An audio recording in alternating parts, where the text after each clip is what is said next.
자, 이제 1부를 시작하도록 할 텐데 볼빨간 주호영. 자, 볼빨간 아나운서. 자, 제 이름은 이주호예요. 여러분들께서 기억해 주시면 더 좋을 것 같아요. 자, 좋습니다. 과연 오늘은 어떤 이야기를 하게 될지 이분과 먼저 함께 하도록 할 텐데 미래에셋 조경상 팀장 나오셨습니다. 어서 오세요. 안녕하세요. 네, 안녕하세요. 혹시 그 뉴스 보셨죠? 그 튀르키예와 시리아. 네, 뉴스 받고 우선은 시작하기 전에 네. 그 두 국가의 네. 국민들이 이 아픔에서 빨리 벗어날 수 있었으면 좋겠어요. 사실 제가 예전에 그 우크라이나 때 네.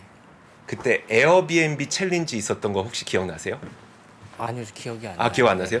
그 에어비앤비 챌린지가 그거였었어요. 그러니까 일단 우크라이나가 러시아 침공을 당해서 굉장히 힘든 상태니까 우크라이나에 있는 에어비앤비 마스터들이라고 하나요? 그 집 주인분들, 호스트들, 네. 호스트분들에게 나는 가지 않지만 예약을 해서 도움을 주는 그런 손길들이 있었거든요.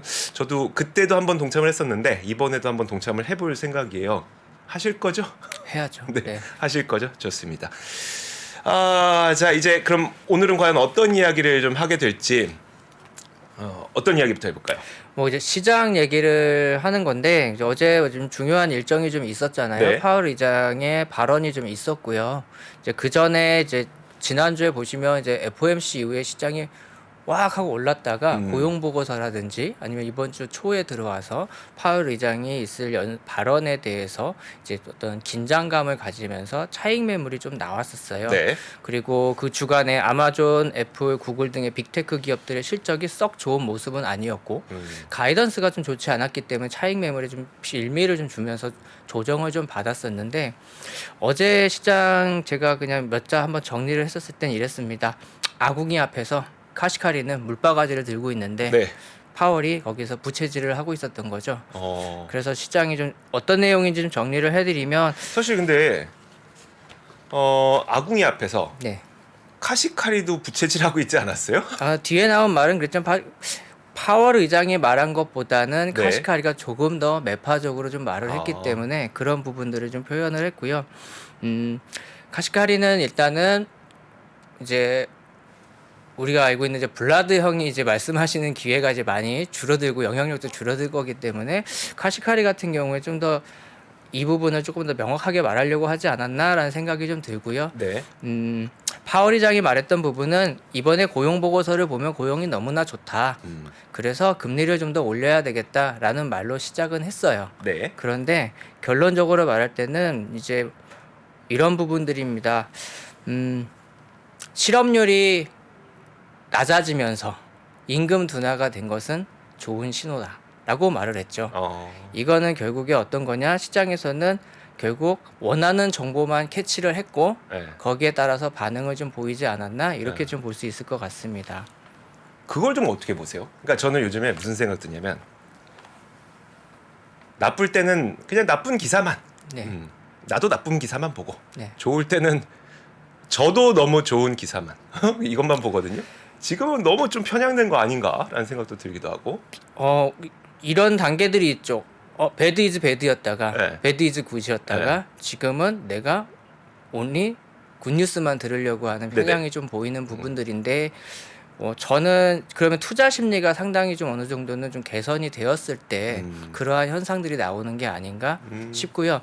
뭐 반대로 지금의 이러한 부분하고 정반대인 상황을 보면 작년에 4분기 때 보시면 안 좋은 뉴스들에만 굉장히 많이 집중하면서 네네. 시장이 움직였던 부분들을 보신다고 했을 때 지금은 그러면 이렇게 반응하는 거는 시장이 좋은 뉴스를 많이 기다려왔다. 그리고 또는 이제 좋은 쪽에 대한 정보에 대해서 어떤 자기들이 우리가 세워놓은 투자의 판단이나 이런 부분들의 합리성을 가져간다.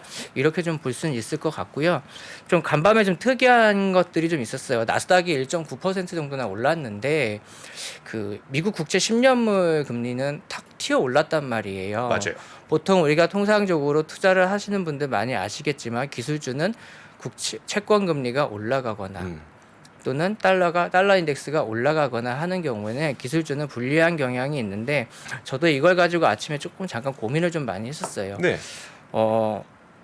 이런 생각을 해볼 수 있습니다. 작년 3, 4분기쯤에 미국 국채 10년물 장기채를 샀던 사람들 같은 경우 투자자의 경우에는 투자를 했다고 가정을 하면 FOMC 끝나고 나서 수익률은 아마 대략 한 16%에서 10% 사이. 와, 채권만 했어도. 네. 와. 그러면 이게 4분기 저점에서 시장이 올라온 것만큼 못지않은 수익률이거든요. 네. 그래서 이거를 차익 실현하기 위해서 나온 건지, 그럼 차익 실현이라고 했을 때 이 돈이 어디로 갈 건지에 대한 부분이 고민이 됐었는데요.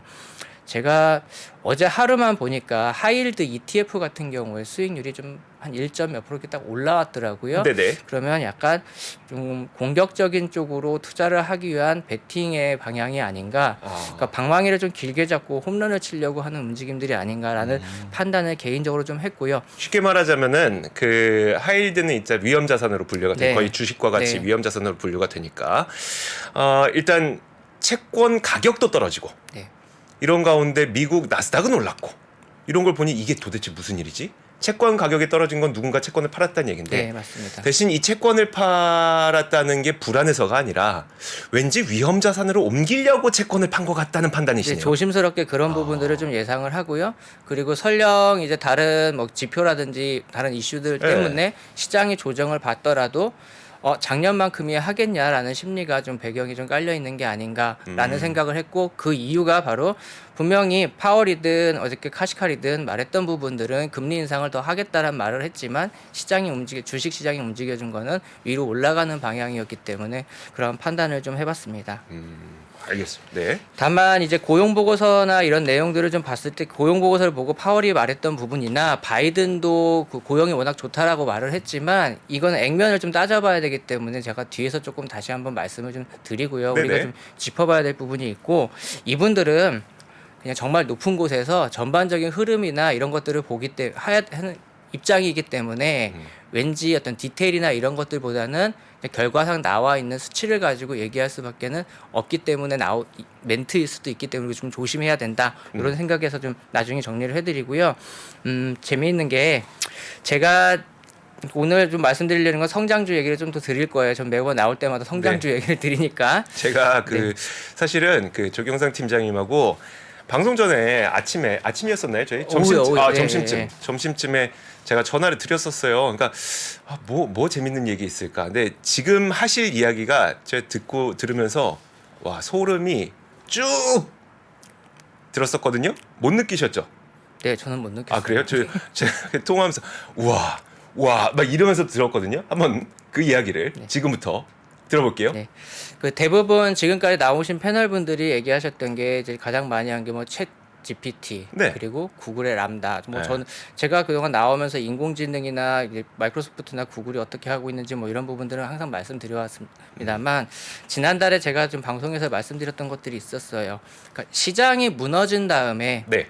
어떠한 것들을 투자자는 선택을 하게 될 거냐, 이런 부분들을 좀 말씀을 드리는 건데, 물론 뭐 이 정도 상승에 우리가 기뻐해서는 안 되는데 네. 그래도 우리가 좀 생각해 볼 만한 부분이 있어요. 1월 달에 시장의 반등에 영향을 가장 많이 준 것들은 로봇이었습니다. 네네. 초반에 로봇이었고요. 그리고 최근 아직까지도 시장을 많이 끌고 올라오고 있는 것들이 바로 이 인공지능입니다. 제가 예전에 3%에서 말씀드린 게, 이 시장이 무너진 다음에 네. 그 끝자락에서 반등을 하려고 했을 때 시장은 어디를 선택할까라고 하면 저는 성장주의 가능성이 높다는 말씀을 좀 예컨대 드렸습니다. 어떤 게 있을까요? 그러니까 과거를 우리가 돌아봤을 때 뭐 예를 들어 네. 글로벌 금융위기 워낙 컸던 사건이니까 그거 딱 무너지고 나서 일단 어떻게든 경제는 회복해야 되는데 그럼 뭘로 회복했었느냐, 그런 걸 말씀하시는 건가요? 네. 그때 뭐였었을까요? 글로벌 금융위기 때 어떤 일이 있었죠, 우리가? 끝나고 아이폰 나왔어요. 2009년이었었네. 네, 2008년, 2009년에 2008년, 이제 아이폰이 이제 유행을 하게 됐었는데, 글로벌 금융위기 때는 이 스마트폰이 네. 정체됐던 비즈니스 모델의 돌파구가 됐었다라고 말씀을 드릴 수 있을 것 같아요. 그렇죠. 네. 그때 그 전까지 인터넷의 보급률이 미국의 기준으로 말씀드리면은 굉장히 폭발적으로 증가하지는 않았었습니다. 네. 그런데 이 스마트폰이 보급되면서 인터넷 보급률은 100%를 넘어가게 됐고요. 그러다 보니까 이 인터넷을 기반으로 했던 기업들, 예를 들어서 우리 아마존, 네. 2000년대에 그렇게 올라가다가 완전히 무너졌잖아요. 네. 그게 그때 2000년대 초반에 이 미국의 인터넷 보급률이 30%밖에 안 됐었거든요. 이 모바일이 보급이 되면서 이제 인터넷 보급이 되다 보니까 이커머스가 활성화되는 거였죠. 이런 부분들로 다른 산업으로 개편되면서 하나의 예전에 있었던 무거운 산업이 가지고 있던 모습들의 경제로는 복구가 되기 어려웠던 환경을 새로운 산업이 나오면서 반도체도 잘 됐고 디스플레이도 잘 됐고 이러한 모습들을 좀 보여줬던 부분들을 생각해 볼 수 있고요. 그 다음에 2020년 코로나19로 시장이 많이 무너졌을 때는 뭐 물론 그때 환경이 코로나 때문에 우리가 외부 활동을 할 수 없었던 기조가 있었어요. 우리가 흔히 언택트라고 하면서요. 이 언택트라는 이 트렌드로 통해서 클라우드라든지 스트리밍이라든지 아니면 또다시 우리 흔히 알고 있는 배땡 민족처럼 이런 뭐 먹는 문화도 많이 바뀌었고요. 삶의 모습들이 많이 바뀌었었는데 이와 파생돼서 산업들이 다시 한번 가지고 올라올 수도 있었습니다. 물론 저금리의 영향도 있었지만요. 분명히 성장한 산업들이 있었다라는 건 우리가 인정해줘야 되는 부분이에요. 그런 측면에서 봤을 때 작년에는 인플레이션 때문에 시달려서 그리고 금리 인상, 가파른 금리 인상으로 시장이 무너졌을 때 왜 로봇이었을까라고 생각해 보면 물론 이제 단순하게 생각하면 1차적인 원인은 임금 상승률이라는 게 포커싱이 됐기 때문에 그렇기도 하겠지만 저는 조금 더 한꺼풀 안에 들어가면 미국도 일할 사람이 없는 거잖아요. 우리가 최근에 뭐 중국에서 뉴스를 보셔서 아시겠지만 인구가 감소가 있었다. 물론 코로나 영향이기도 하겠지만 일단 구조적으로 에이징이 되어가고 있는 시대이기 때문에 이것들을 대체할 수 있는 부분들이 좀 필요하고요. 그 다음에 이번에 빅테크 기업들 실적에서 마이크로소프트는 물론 선방했지만 가장 많이 걱정했던 게 매출 감소도 있었지만 마진을 얼마나 지켜줄 수 있을까라는 건데 기업의 입장에서는 이제 마진을 확보를 함으로써 위축되어 있는 소비 시장에서 가격 경쟁력을 갖춰야 된다라고 했을 때는 지금부터 좀 과감한 투자가 일어나야 되는 부분들이 있죠. 제조 현장에서 그게 그러다 보니까 로봇이라고 하는 산업이 좀 이렇게 부각을 받았던 것 같고요. 그리고 이제 최근에 들어와서 이제 AI나 이런 것들이 주목을 받는 건 시작은 흥미였어요. 얘한테 물어보니까 너무 재밌어였지만 마이크로소프트 하나만 얘기를 해드리면 지금 이미 이제 애저에다 탑재를 시켜서 하려고 하는 게 뭐냐면 고객에게 자동으로 이메일을 보내는 겁니다. 뭐예요 그게?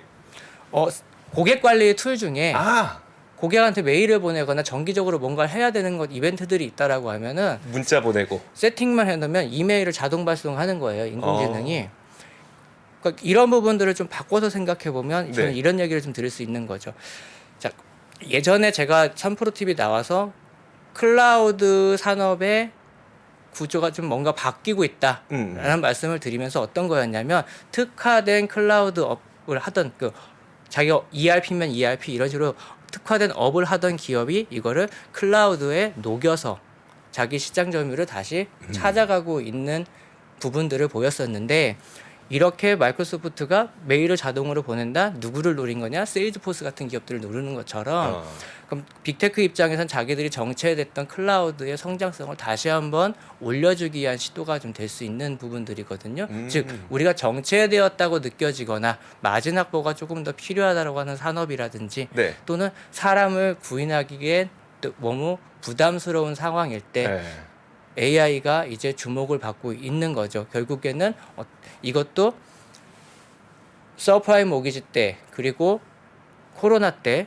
있었던 것처럼 어떤 하나의 기조가 되어서 시대가 요구하는 산업으로 보여질 수 있다라는 부분을 좀 말씀드리고 싶었어요. 그러니까 저는 그럴 때가 제일 희열을 느낀다고 해야 되나? 그러니까 우리가 지내오던 삶에서 갑자기 어느 순간 뭔가 트리거 포인트가 돼서 그 삶이 확 바뀌어 버릴 때 사실 이 삶이 바뀐다는 거는 한 2, 3년 지나야 꼭 알더라고요. 사실 아이폰 때도 뭐 물론 그때 되게 신나서 저도 뭐 3GS 기억나세요? 3GS 이만한 거 3GS 막 사고 하긴 했습니다만 실제로 우리가 그러니까 이것이 우리의 삶을 바꿨다는 거는 몇 년 뒤에 알게 되는데 뒤에 알게 되죠. 너무 늦잖아요. 이거 빨리 알고 싶은데. 근데 그 주기가 점점 짧아지고 있잖아요, 이제. 근데 이번에는 그게 로봇 AI 것처럼 보인다. 상당히 빠르게 올 것 같다라는 부분을 말씀을 드리는 어허. 거고 제가 실제로 고객님들 자산을 운용하다가 있었던 사례를 한번 말씀드리면 2017년도부터 이제 주목받았던 게 뭐였냐면 그때부터 전기차는 이미 주목을 받았었어요. 그때 당시에는 근데 전기차보다는 오히려 배터리 또는 배터리의 원료가 되는 리튬 이런 것들이 주목을 받았거든요. 저도 그래서 고객님들의 자산을 그쪽에 투자를 했었습니다. 17년에. 네. 네. 근데 어떤 일이 일어났었을까요? 너무 빨리 하셨는데요. 네, 너무 빨랐어요. 네. 그 후에 이게 정말 수요가 필요할 거라고 생각하니까 생산량을 2배로 늘리면서 리튬 기업의 주가가 폭락을 하게 됩니다. 네네. 상당히 힘들었었거든요. 아. 그리고 나서 이제 리튬 가격이 올라가거나 했던 거는 바로 작년의 일이잖아요. 그렇죠. 그리고 전기차라는 게 주목받았던 게 2020년, 21년부터 올랐으니까 그때부터 이제 수익이 났던 거거든요. 네. 실제로 보면. 그러면 이만큼의 턴보다는 네. 인공지능이나 이것들은 조금 더 빨라질 수 있다라고 저는 생각이 들었던 거예요. 아. 닷컴 버블 때 아마존이 10년 동안 죽쓰다가 아이폰 나오니까 올라가기 10년이 걸렸는데 네네. 이제는 그 시간이 점점 짧아질 아. 수 있다라는 부분을 좀 말씀을 드리는 거 한 가지가 있었고 와, 그러니까 저는 그러니까 막 뭐 이렇게 많은 분들이 정말 앞으로 이렇게 될 겁니다. 뭐 저렇게 될 것 같아요. 진짜 되긴 되는데 예전에 혹시 그 사례 하나 기억나세요? 다우지수 3만 간다고 3만 간다고 예측하셨던 한 분이 있었어요. 그분이 적중을 했죠. 3만 갔으니까 20년 만에. 네. 그러면 안 되잖아요. 그러면 안 되죠. 근데 일단 인터넷 아마존 때는 10년 네. 그리고 스마트폰 때는 5년 정도 리튬이었었나요? 이게 전기차 때문에 어. 했던 게 5년이었어요. 5년이었다면 네. 이번 건 좀 더 빠를 것 같다. 빠를 수 있을 것 같습니다. 왜냐하면 이번에는 아예 도입하는 시기부터 예. 이런 기업들이 수익화 모델을 동시에 검토를 하면서 어허. 하려고 하기 때문에 상당히 빠르게 갈 것 같고 다만 이제 이러한 이제 기술주나 성장주에 묻혀서 우리가 투자할 때 좀 조심해야 되는 부분이 아까 제가 리튬의 사례를 말씀드렸습니다만 네. 우리 혹시 옛날에 그래핀이라는 기술 혹시 아시나요? 흑연 그래핀이라고. 그거 아니었어요? 네, 그래핀이라는 거는 이제 거의 뭐 신소재의 개념이었거든요. 근데 지금은 거의 이제 상용화라는 걸 할 수가 없기 때문에 이제 없어진 기술 중에 하나라고 보시면 그래요? 되는데 네. 뭐 전기차 얘기 하도 나오니까 그래핀으로 뭐 이제 전기차처럼 이제 운용을 하면은 뭐 충전 시간도 엄청 빠르고 이동 거리도 엄청 멀고 그래서 거의 꿈의 기술이었었거든요. 근데 이걸 상용화 시키는 데는 엄청난 시간이 걸릴 거라는 걸 나중에 시장에서는 다 알게 된 거죠. 그러니까 이런 부분들을 보면서 말씀드리면 최근에 인공지능과 관련해서 너무나 많은 기업들, 심지어 미국에서도 이런 일이 있습니다. 이 사람이 만든 회사는 이 사람이 원래 오픈 AI에서 근무하다가 나가서 창업을 한 건데 이러면서 올라가거든요. 이런 것들을 보면서 우리가 좀 주의해야 될 게 있어요. 이 정치 테마주랑 뭐가 달라요? 네. 이 AI를요. 네. 그러니까 어떤 기술이라고 하는 건요. 제일 같이 움직여야 되는 건 저는 수익화라고 봐요. 네. 고객이 있어야 되잖아요. 그렇죠. 그럼 고객이 있는 데는 돈이 다르겠죠. 플랫폼하고 같이 가야 되거든요. 플랫폼. 고객이 있어야 되는데 네. 그래서 우리가 투자할 때는 좀 화끈한 수익을 원하시겠지만 저처럼 네. 너무 빨리 투자하시고 그때도 수익화가 되지도 않았는데 투자를 했던 거였기 네네. 때문에 아. 제가 한번 저희 고객님들이 투자자분들이 좀 생각해 봐야 되는 거는 이러한 좋은 기술이 있는 건 인정을 하되 이걸 가지고 돈을 벌 수 있는 투자처를 찾으시는 게 가장 현명한 선택이라고 저는 말씀드리고 싶어요. 갑자기 마지막에 어려워지면 어떡해요? 지금 제가 한 1분 전까지만 해도 좋아 이러고 있었거든요. 네. 갑자기 마지막에 이렇게 어려워지시면 어떡합니까? 플랫폼이 있는 기업들 아시잖아요. 이 인공지능을 써서 돈 벌려고 하는 회사들 그러니까 예를 있잖아요. 들어서 제가 이 기억이 있어요. 뭐냐면 예전에 이제 그 LTE 예. 그러니까 4G죠. 4G. 예. 4G 도입될 당시에 사실 많은 장비주들이 특별히 관심을 네, 받았었지만 맞아요. 실제 그걸로 돈 번 기업들 따져보니 넷플릭스와 유튜브가 돈을 벌었더라고요. 네. 그러니까 그 전까지는 동영상을 봐도 맨날 끊겨. 그래서 저 옛날 그 기억도 있어요. 이렇게 불법으로 이게 다운받는 네. 거 받다 보면 영화 하나를 막 2시간 넘게 네. 받기도 하고 그랬었는데 인터넷이 좋아지니까 영화를 많이 봐서 넷플릭스와 구글, 그러니까 유튜브가 돈을 엄청 벌었던 것처럼 그러면 팀장님이 생각하시기에 그 AI와 로봇 이것 때문에 돈 벌 기업은 어떤 부류 같으세요? 제가 뭐 기업까지는 좀 그럴다 치더라도 어떤 부류일 것 같으세요? 빅테크가 가장 유리하겠죠. 음, 빅테크 기업들. 왜 고객이 있잖아요. 있죠. 플랫폼이 네. 있으니까 고객이 있잖아요. 네. 그걸 가지고 어떻게 수익화를 할 수 있을지 검토도 할 수 있고요. 음, 자기들이 추구하는 비즈니스에 맞는 수익화로 채택을 시킬 수도 있고 음. 저는 그런 부분들 안에서 좀 선택을 하시는 게 오히려 좀 타당하지 않을까 그 부분을 좀 말씀드리고 싶었습니다. 그러네요. 와, 근데 사실 지금 마이크로소프트가 어제 이제 기자회견하면서 본인들이 챗GPT를 어떻게 쓸 거라는 이야기도 했잖아요. 네. 그걸 보면서 좀 수익화에 대한 아이디어가 떠오르셨어요? 아니면 아직 조금 더 해야 되겠는데 이런 생각 드셨어요?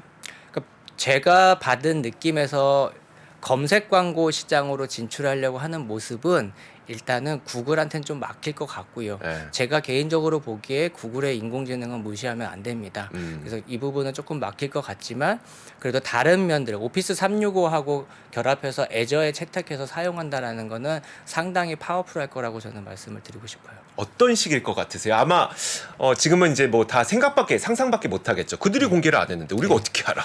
다만 그래도 이렇게 하면 사람들에게 좀 돈이 될 것 같다는. 제 뇌피셜로 말씀을 드리면 네. 제 마이크로소프트 같은 경우는 뉘앙스라고 하는 그러니까 음성 인식 인공지능 회사 하나를 합병을 했어요 작년에. 네네. 네. 그러면 우리가 제가 한번 지난번에도 말씀드린 것 같은데 메타버스라는 영역까지 다 결합을 시켜버리면요 네. 인공지능 스크린하고요 대화를 하는 거예요. 인공지능 스크린. 네. 네. 무슨 데이터셋을 추출해주고 거기에 대한 분석을 원한다. 라고 할 수도 있고요. 네. 오피스 365하고 결합이 되면 아주 초보적일 수는 있지만 네. 처음에는 문서도 만들어줄 수 있을 겁니다. 어. 그 문서 작성까지는 가능하도록 이제 버전을 나온 것 같고요. 이메일 작성이 가능했기 때문에 얘네가 이제 오픈 AI한테 돈을 주고 또 가져온 인공지능의 달리 2라고 해서 이미지를 인공지능으로 생성해주는 것도 가지고 있거든요. 그러면 파워포인트도 만들 수 있을 거예요. 이제 결합시켜서 이게 학습이 좀만 더 되면 네. 이게 수익화죠. 네. 그렇죠. 네. 근데 이게 굉장히 먼 미래일 것 같았거든요. 네. 제가 지난 10월, 11월에 이런 얘기를 드렸는데 벌써 수익화를 하려고 하는 걸 보면 상당히 빠르게 오고 있다라는 거를 제가 말씀을 드리는 겁니다. 저는 그때 그걸 말씀드릴 때 한 3, 4년 있다가 일어날 일이라고 생각했었는데 야. 벌써 그걸 채택한다라는 거는 빠르게 간다라고 하는 거고요. 그럼 구글도 거기에 못지않게끔 빠르게 움직일 거라는 거는 너무나 당연한 걸 말씀드릴 수 있습니다. 알겠습니다. 와, 제가 왜 그게 놀랐냐면 사실 우리가 그런 경험 되게 많아요. 뭐 신기술이라고 해서 막 이 사람들 저 사람들 나와서 막 이 얘기 저 얘기 다 하고 막 기술 실제 없는 기술은 아니니까 기술 시연도 하고 사실 재작년만 하더라도 우주 여행 간다고 실제로 우주선 쏘아 올리고 해서 막 진짜 가는구나 했는데 어디 갔어요 지금? 이런 일들이 금리 인상에서 돈이 없잖아요. 그러니까 근데 방금 말씀하셨던 것처럼 지금 이거는 수익화 모델과 함께 가고 있는 모습이라서 네. 좀 빠를 것 같다는. 네, 그래서 좀 빠르게 올 것 같습니다. 와, 좋습니다. 와, 좋아요. 자, 그러면 이제 그 아까 앞서서 그 고용과 관련해서 좀 추가적으로 해주실 얘기가 있다고 하셨거든요. 혹시 예. 그 부분은 넘어갈까요? 아니면 조금 더 말씀해 주실 거 있으세요? 말씀을 좀 드릴게요. 네네. 왜냐하면 이게 누구나 다 아십니다. 그 고용 보고서상 실업률은 3.4%로 상당히 좋게 나왔지만 네. 그 내용이 안 좋다라는 얘기를 많이 들으셨던 패턴들 중에 가장 큰 건 저는 그거였던 것 같아요. 뭐 정규직, 계약직 뭐 이런 얘기들 이런 부류로 이제 얘기를 많이 들으셨었는데 제가 돈으로 한번 따져볼게요. 그 서비스업이 한 12만 명 정도 증가했고요. 그다음에 그 기술 섹터에서 근무하시는 분들이 한 5천 명 정도 감소했거든요. 기술이 5천 명. 예, 네. 요거를 계산을 해보면 서비스업의 시간당 평균 임금이 20달러입니다. 네. 시간당 평균 임금이 20달러고요. 그 다음에 이 기술 분야는 47.78달러예요. 그렇죠. 거기가 높죠. 그러면 한 2.4배 정도 높은 거니까요. 서비스업 기준으로 보면 서비스업에서 일하는 사람 20달러 받는 사람 기준으로 보면 일자리가 1.2만 개가 없어진 거랑 비슷한 효과이기 때문에 네네. 실제로 이게 아주 질이 좋은 직장이 늘어났다라고 보기는 어렵고요. 이거를 뭐 물론 이제는 기술 분야가 5천 명밖에 자리를 안 잃었지만 지금 현재 보면은 대부분의 기술주 기업들이 계속 해고를 좀 당분간은 조금 더 진행을 할 거라고 보면은 사회 전체의 소비 지출 여력 규모에서 보면은 조금 감소할 수 있다라는 부분은 하나의 어떤 우리가 염두에 둬야 되는 함정인 거고요. 그럼 이게 그러면 뭐 GDP 나오가 지난주까지는 0.7로 나왔어요. 근데 네네. 이번 주에는 2.1로 나왔거든요. 고용 보고서 잘 나왔고 ISM 서비스업 잘 나왔기 때문에 2.1로 나왔는데 이게 이제 동시에 진행되면서 어떠한 방향으로 갈 건지 이 경기 모멘텀도 우리가 신경을 좀 써줘야 됩니다. 그런데 중요한 건 이러한 구간이 나올 때마다 제가 보기에는 방망이를 좀 길게 잡는 게 어떤가 하는 생각이 더 강하다는 거죠. 앞에서 말씀드린 거랑 정리하면. 똑같이 말하면 그냥 좀 더 보수적으로 볼 수 있는. 예, 그러니까 뭔가 기회라고 생각하셔야지 그거 봐 고점에서 떨어졌잖아 이렇게 생각하시면 안 될 것 같다라는 부분을 말씀을 드리고 싶었고요. 좀 중요한 걸 말씀드릴게요. 네. CPI가 이제 2월 14일 날 나오잖아요. 네. 이제 가중치가 변경이 됩니다. 가중치가 변경이 되는 해고요. 그걸 고려해서 예상치는 나온 거고, 네. 예상치는 나온 거고. 근데 이 디테일을 저희가 좀 확인하기는 좀 어려웠는데 어떤 메커니즘으로 굴러가는지만 좀 말씀드리면 예전에 CPI라고 하는 건요. 그러니까 2020년도잖아요. 네. 2021년도에 소비 데이터는 무시하고 2019년도와 20년도 2년치의 네. 소비 지출 내역들이 있을 거 아닙니까? 네네. 항목별로 얘네들을 밀도라고 해야 될까요? 비중? 얼마큼 썼는지에서 비율을 가지고 네. 그 비율을 토대로 해서 물가 지수를 산정을 하는 겁니다. 전년도를 제외하고 네, 이전 경년으로 연도과- 띄어서. 이전 연도와 그 전 연도. 네, 맞습니다. 그렇게 산출해요? 네, 그렇게 왜냐하면 네. 왜 그럴까 고민을 찾아봤는데 네. 직전 연도 거 다 집계 못 하잖아요. 당장 1월부터 발표해야 되는데. 안 되는구나. 네. 그러네. 네. 그러다가 이번에 변경되는 거는 이제 경년의 한 해, 그러니까 올해로 보면은 이제 올해는 원래는 그러면 2021년과 그렇죠. 2020년도 걸 가지고 해야 되는 건데 네. 예전 기준이라면 이제 2021년도의 소비 지출을 가중 평균해서 가중치를 산출해서 네. 그 값을 토대로 해서 지수를 산정하는 겁니다. 네. 좀 바뀐다는 부분이 있는 거고 뭐 바뀌는 이유는 거기 써 있더라고요. 그냥 좀 이 시차 텀을 좀 더 줄일 수 있는 방법들. 그러니까 2년 전 거하고 3년 전 거 평균 내는 것보다는 2년 전 게 지금보다 가깝지 않겠니? 조금 네네. 더 정확성을 기하려고 하는 거야라는 의미로 했고요. 이거를 이제 표를 좀 찾아서 좀 보니까 에너지하고 음식하고 운송은 약간 증가할 걸로 보여져요. 에너지, 예, 음식, 예, 운송. 교통이 예. 네. 네네. 이 부분은 조금 증가할 것 같고요. 이게 하우징이 약간 조금 애매하긴 한데 비슷하거나 소폭 감소할 것 같고 그리고 헬스케어는 소폭 감소합니다. 그리고 교육도 소폭 감소할 걸로 보여집니다. 그러면 이게 비중이 조절되는 게 그러니까 우리에게는 어떤 의미가 있는 거예요? 그러니까 예를 들어서 저는 그런 생각은 했어요. 만약에 그 쉘터, 그러니까 주택에 대한 비중이 만약에 좀 줄어들게 된다면 좀 줄어든다 그러면 저희한테는 유리하게 되는 네. 거죠. 그러면 이렇게 변화되는 게 네. 유리한 쪽인 것 같으세요? 아닌 것 같으세요? 지금 보니까. 그 어디 연은이죠? 연은에서 매번 CPI나 이런 것들을 매일매일 뭐 이렇게 체크해서 좀 올려주는 데이터를 보면은 네네. 상당히 이제 이름이 갑자기 기억이 안 나는데 상당히 요새 보면 CPI 추정치가 네. 스티키해졌어요. 잘 안 변하는데 6.4로 봤다라고 하는 거는 제가 봤을 때는 그래도 유리하게 해석하려고 했던 게 아니냐? 아니면 실제 내려간 게 있었거나 뭐 이렇게 한데 뭐 이거는 솔직하게 말씀드려서 결론적으로는 나오면 그 달에 상대적 중요도라고 해서 이 이 나와 있습니다. 가중치가 그것들을 보면서 우리가 유불리를 그때 가서 판단을 할 수 있을 것 같아요. 알겠습니다. 2월 14일에 네. 2월 14일에 어쨌든 이제 비중이 조절된다는 것을 다시 한번 그 정리해 보면은 어느 쪽이 좀 증가한다고 하셨죠?